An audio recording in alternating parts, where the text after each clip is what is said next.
Voilà. Bon, bonjour à tous, je me présente Alain Commissionne. Je suis fondateur de Mine de Savoir. À la base, chez Mine, on est concepteur pédagogique. Et on en avait un peu marre, faut être honnête, d'avoir 150 outils pour 150 usages et devoir mixer tout ça pour faire nos formations blended. Donc on s'est dit qu'on allait propulser, en tout cas proposer notre propre plateforme sous l'idée d'un couteau suisse, où vraiment on allait pouvoir tout faire et sur le même outil. Et je vais vous détailler un petit peu tout ça.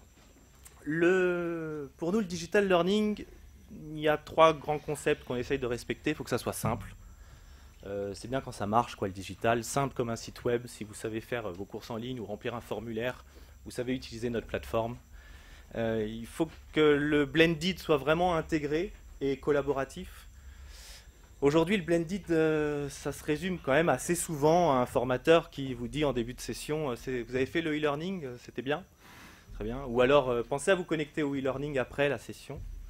Donc nous, on essaye vraiment de l'intégrer. Et le collaboratif, pourquoi ? Parce que justement, ce formateur, si aujourd'hui, il ne promeut pas correctement, on va dire, le e-learning ou le blended, c'est parce qu'il n'a pas la main dessus, parce qu'il ne peut pas interagir avec, et il s'en sent un peu exclu, et il n'y a pas de collaboration finalement sur du digital à distance comme ça.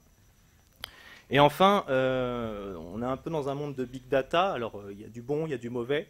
En tout cas, ça existe, et notamment grâce à la nouvelle norme TINCAN XAPI qui est en train d'arriver, que nous on intègre directement, on va pouvoir vraiment suivre ce qui se passe dans une formation, aussi bien dans une salle qu'à distance, et utiliser cette big data, pas forcément pour évaluer, bien sûr ça sert, mais aussi à se remettre en cause dans notre conception pédagogique. Et je vais vous montrer comment est-ce que ça peut s'organiser. Aujourd'hui, on se rend compte que nos clients, finalement, ils sont assez matures, ou en tout cas, ils savent ce qu'ils veulent. Ils veulent tout. C'est un peu la liste au Père Noël, n'est-ce pas ? J'espère qu'il y en a qui se reconnaissent.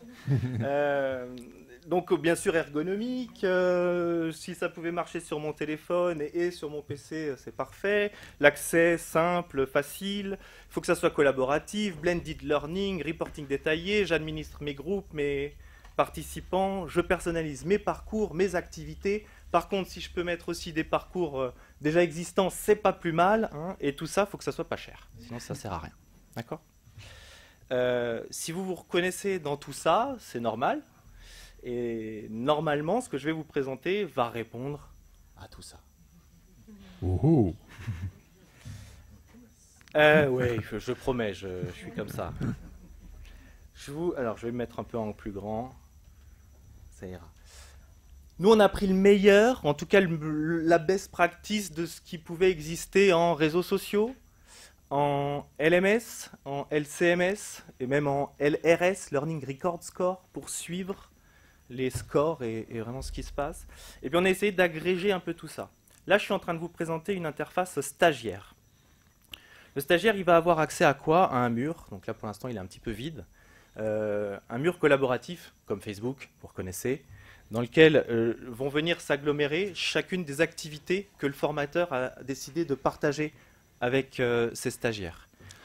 Vous ne posez pas la question présentiel, distanciel, synchrone, asynchrone. Ce n'est pas l'outil qui décide, c'est vous. C'est comment est-ce que je vais formuler ma question. Est-ce que mon quiz, je vais le faire vraiment en live devant eux ou au contraire, je vais leur laisser une semaine pour le faire tranquillement. D'accord ? Ce n'est pas du tout l'outil. Tout ce que je vous présente est valable. Présentiel, distanciel, synchrone, asynchrone. Presque tout. Presque tout. Ce mur, il est intéressant parce que je peux venir effectivement commenter, comme je l'ai fait juste ici. Merci de vos commentaires, par exemple. En tant que stagiaire, j'ai oublié un S. En tant que stagiaire, en tant que formateur, le formateur peut interroger directement son groupe, directement sur le mur, récupérer les feedbacks, etc., etc. Et on va voir un peu à quoi ça sert juste après. Si je vous présente l'interface, formateur, la voilà. Il a accès à la même chose, plus sa bibliothèque, sa gestion des groupes et ses rapports. Alors si je vais dans la bibliothèque, donc là j'ai quelques petits grains pédagogiques que j'ai déjà créés, qu'est-ce qu'on peut faire dans une bibliothèque ? On peut importer des fichiers. Alors chez Mine de Savoir, le premier fichier qu'on importe, c'est du PowerPoint. ça existe encore, ça marche bien jusqu'à présent, je pense que tout le monde en a. Donc on vous propose d'importer directement vos PowerPoint pour pouvoir les diffuser. PowerPoint ou n'importe quel autre type de fichier, un PDF, une image, un lien externe qui emmène sur un blog, sur un site d'information ou autre. En plus, on est en 2016, donc il existe des outils collaboratifs type Google Drive ou Office 365 qui vous permettent de créer directement sur la plateforme vos supports bureautiques en collaboratif. Pour ceux qui ne connaissent pas, que ce soit Drive ou Office 365, vous ouvrez un document et vous l'écrivez à plusieurs mains. Donc là, on va mettre les apprenants en position, on va inverser la classe, en position vraiment de créateur de contenu, mais on peut aussi co-concevoir entre formateurs directement sur la plateforme. Ok ? Ça, c'est les supports bureautiques, tout le monde sait faire, vous allez me dire, c'est pas super nouveau. On a rajouté toutes ces activités, qu'on trouve aussi ailleurs, bien sûr, mais peut-être un peu séparées. On est reparti pour une liste au Père Noël. Quiz, vidéo, sondage, e-learning. Oui, on a un LMS. Oui, vous pouvez intégrer un module e-learning. Simplement, vous uploadez votre zip et ça fonctionne. Des regroupez-les, des mariez-les. Vous savez, les fameux glisser-déposer, mettre une notion dans un groupe, etc. Des mind maps, créer un mind map ou une carte heuristique à plusieurs. Encore une fois, on est en collaboratif. Donc le faire créer soit à vos stagiaires, soit entre formateurs, soit simplement le créer puis leur diffuser. Ouvrir une classe virtuelle. Façon MOOC, ça veut dire que vos apprenants ne peuvent pas parler, ils peuvent simplement écrire. Et un live quiz, ce sont les fameux quiz où je vais diffuser moi une question et vous allez répondre à travers votre téléphone qui devient un buzzer. D'accord ? Une fois que j'ai créé tous mes grains pédagogiques sur le principe d'une conception modulaire, et en fait, je vais pouvoir, alors là, je vais essayer de scinder mon écran en deux. À gauche, je suis formateur, pardon, et à droite, je suis stagiaire. Alors, ouais, il y en a peut-être certains qui se sont connectés, j'avais diffusé une petite adresse, je vous montrerai. En tant que formateur, je décide, par exemple, de vous partager mon quiz. Je sélectionne mon quiz, je vais tout simplement cliquer sur mon lien de partage et je choisis le groupe DLD 2016 avec qui je veux partager. Alors, qu'est-ce qui est intéressant? Comme je vous le disais, on peut partager soit en lecture, ils ont simplement accès, soit en écriture, et ils vont pouvoir eux-mêmes composer. Là, on est en train, par exemple, de proposer aux stagiaires de créer le quiz. C'est ça le partage en écriture sur un quiz. Ça peut être sur n'importe laquelle autre des activités que je viens de vous présenter. Juste en haut, là, je vous montre qu'on peut également le partager entre formateurs. C'est ce que je vous expliquais, la co-conception. OK ? Alors, je reviens sur mon groupe, DLD, lecture seulement, j'envoie mon quiz. Hop, directement de l'autre côté, et c'est pour ceux qui auront éventuellement ouvert leur téléphone, vous avez directement un petit bouton, nouvelle récente, qui vient de s'afficher, comme sur Facebook ou LinkedIn, qui vous affiche le quiz. Tout simplement. Donc, toute la progression de la formation, amont, pendant, aval, va se retrouver regroupée sur ce mur. Okay, et ce mur, il n'est jamais fermé. Nous, on connaît le stagiaire avant, on le connaît pendant et on le connaît après, puisqu'il se connecte avec un email, par exemple. Ce mur n'est jamais fermé. Je peux à tout moment revenir sur ce mur pour consulter éventuellement les réponses que j'avais faites au quiz ou le PowerPoint que le formateur m'avait partagé, etc. Je vais répondre. Je réponds n'importe quoi. C'est une petite formation sur l'omelette. Comment créer une omelette comme un grand chef. Je viens de répondre à mon quiz, je reviens à ma page d'accueil. En tant que formateur, si je souhaite à n'importe quel moment, ou même en direct, peut-être devant mes stagiaires, regarder les statistiques de mon activité, vous avez vu, je fais 3 clics, 1, 2, je sélectionne et je demande à voir les statistiques, je vois directement qui a répondu, pour quel score et en combien de temps. Ça, c'est la norme TINCAN. C'est bon, le camp, très bien, complétion, pas de souci, SCORM, il faisait tout ça. Le score, ok, sauf qu'on sait un petit peu plus le détailler que sur SCORM. Et surtout, j'ai la durée. Et c'est pas juste une durée de log, hein, c'est pas une durée, ok, il a été connecté X minutes, quoi. C'est une durée d'activité. Si votre ordinateur tombe en veille, on arrête de compter la durée. Et il faut bien être sur l'activité. Le mur n'étant pas une activité, c'est simplement je suis là, je me balade sur un mur, je regarde. D'accord ?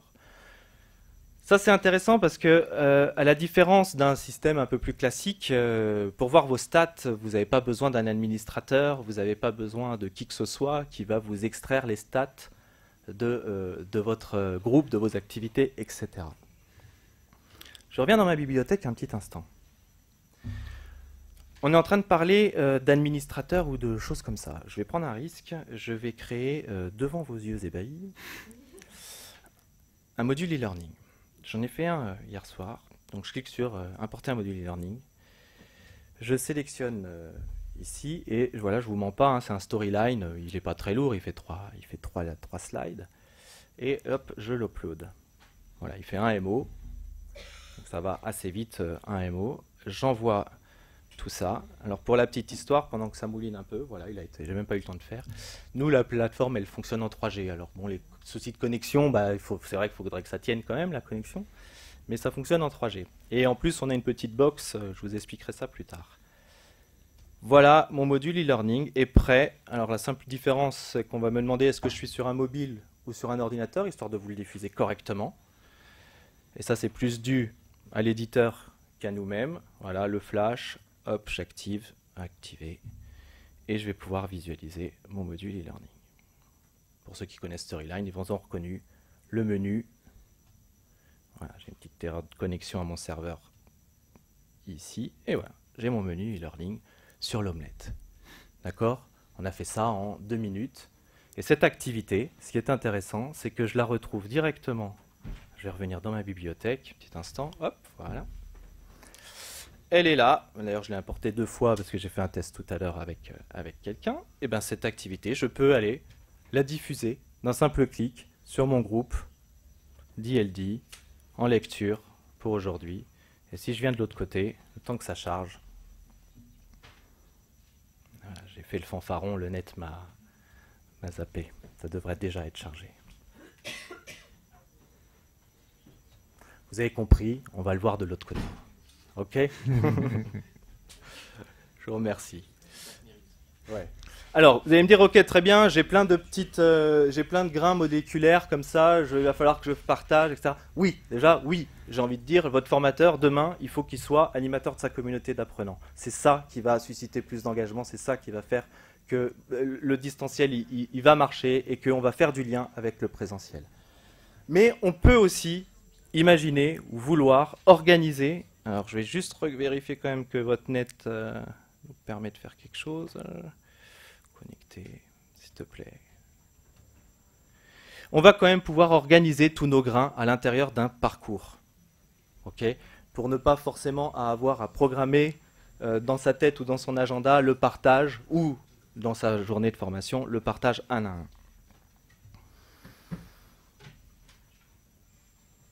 Transfert de données, ça a l'air d'être bon. Il est revenu. Il est là. Comment est-ce qu'on crée un parcours? Déjà, on lui donne un nom. Donc, ça va être parcours DLD. Suivant.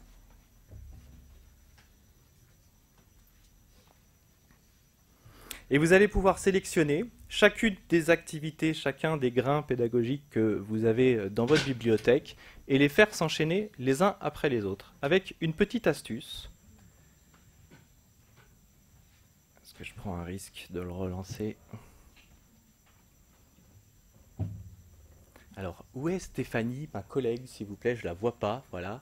Stéphanie a sur elle une box qui permet de diffuser un Wi-Fi local, qui vous permettrait de ne pas avoir ce genre de problème. Et on n'a pas voulu... Ah, c'est gentil. Et on n'a pas voulu vous mettre tout sur la box, parce que l'idée, c'était de vous montrer que ça marche en ligne. J'aurais pas dû. Voilà. On va aller un petit peu plus vite.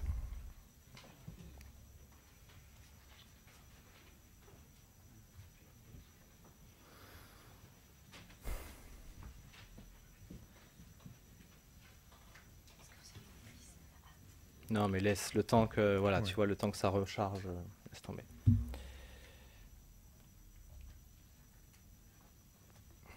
C'est mort.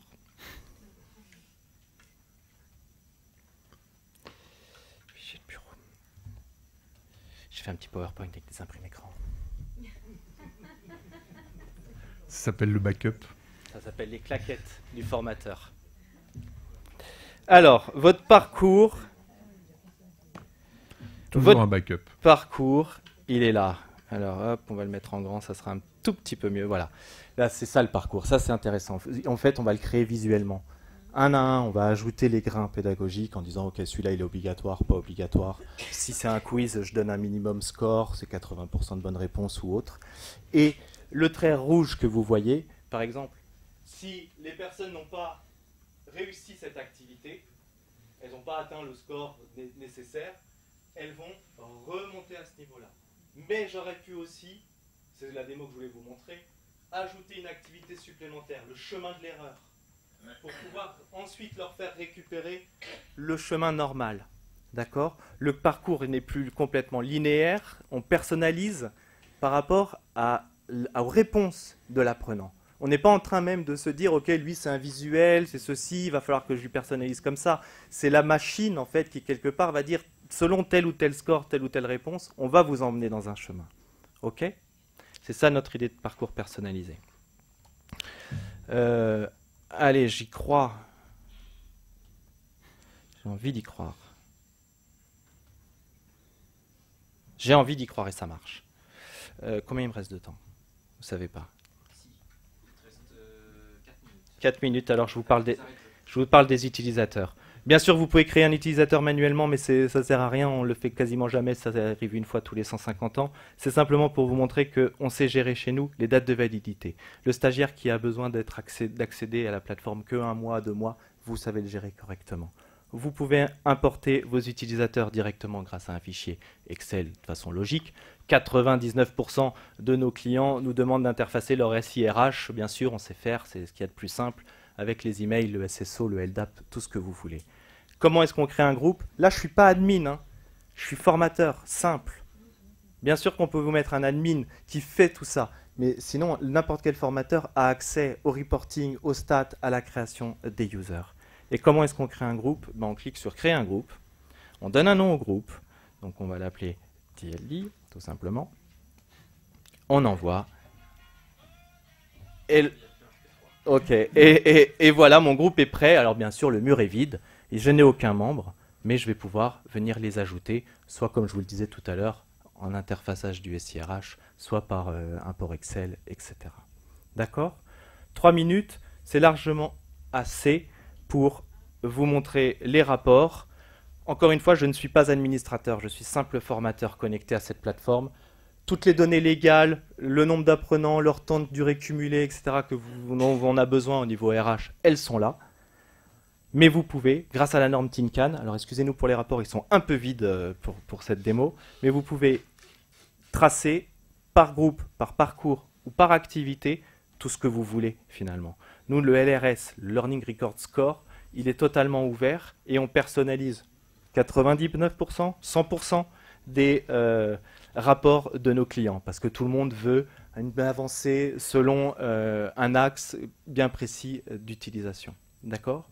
Certains nous demandent même un parcours de petit cheval qui montre à quel niveau est arrivé le groupe dans son parcours. Alain, si tu peux caser des réponses aux questions qui sont à l'écran dans ton temps qui reste, ça serait parfait. TINCAN versus SCORM, je sais tracer sur TINCAN beaucoup plus de détails. Comme je vous le disais, par exemple, la durée de complétion, le détail des activités, alors qu'un SCORM, bien souvent, il va prendre une globalité de parcours pour vous dire compléter, pas compléter. On pourrait rentrer dans beaucoup plus de détails, mais il me faudrait 1h30. Le quiz en live lors d'un présidentiel. D'accord, j'ai eu un... Alors, effectivement, le quiz en live, c'est essentiellement pour du présentiel ou classe virtuelle. Comme je vous le présentais, on a un petit outil de classe virtuelle qui est intégré. Tous les outils que je vous montre, il n'y a rien qui est externe, hein. Tout a été développé chez Mine de Savoir. Notre outil de classe virtuelle, en fait, si vous faites un live quiz à l'intérieur, il va diffuser dans l'écran des stagiaires les questions. Et les stagiaires, eux, alors soit ils s'ouvrent une autre page, ce qui peut arriver sur PC, soit ils sont sur leur téléphone et ils répondent directement au quiz en live via la classe virtuelle. On où l'apprenant voit-il l'offre de contenu? Ça, on en reparle à partir de octobre 2016. On est une toute jeune start-up, on a 16 mois d'existence très exactement. Et en fait, le catalogage de vos contenus, nous on ne crée pas de contenu ni de catalogue, on vous aide à le faire. Et le catalogage de vos contenus, le stagiaire y aura accès directement depuis sa page d'accueil avec une interface pour demander à s'inscrire à une formation, par exemple. Un amateur externe à l'entreprise peut-il avoir accès à la plateforme pour justement animer un parcours ou une communauté? C'est un site internet. Donc vous donnez accès à ce que vous voulez. Il suffit de créer un membre et d'informer son email. L'email, il va servir à plein de choses, à se connecter, mais aussi à recevoir des notifications. Le formateur a répondu à votre question, un stagiaire a posé une question, etc. Comme un Facebook. Faut-il ajouter les apprenants un à un dans un groupe? Alors, oui et non. Pour l'instant, effectivement, c'est moyennement pratique. Via l'import Excel, vous pouvez les ajouter tous d'un coup à des groupes. Et on est en train de travailler là-dessus. Ça, c'est dès septembre qu'on va avoir une fonctionnalité d'ajout en masse. Ça dépend beaucoup de votre SIRH, j'ai envie de dire, surtout si vous voulez qu'on l'interface avec notre plateforme, parce que c'est elle qui décide pas mal de choses. Comment sont gérés les niveaux hiérarchiques? Interface pour N+1, N+2. Tout le monde a accès à ce qu'il a créé et tout le monde a accès à ce qu'on voit en dessous. Donc en fait, dans la gestion des utilisateurs, on vous crée la pyramide que vous souhaitez. Généralement, on crée un super admin qui ne fait rien, mais qui voit tout ce qu'il y a en dessous. Et ensuite, on va créer 3 ou 4 super formateurs qui vont gérer, je ne sais pas, 10, 20, 50 formateurs avec vos 10 000 apprenants en dessous, quoi, tout simplement. Parfait. Voilà, écoutez, si c'est bon au niveau du timing, merci beaucoup. Merci Alain, merci beaucoup.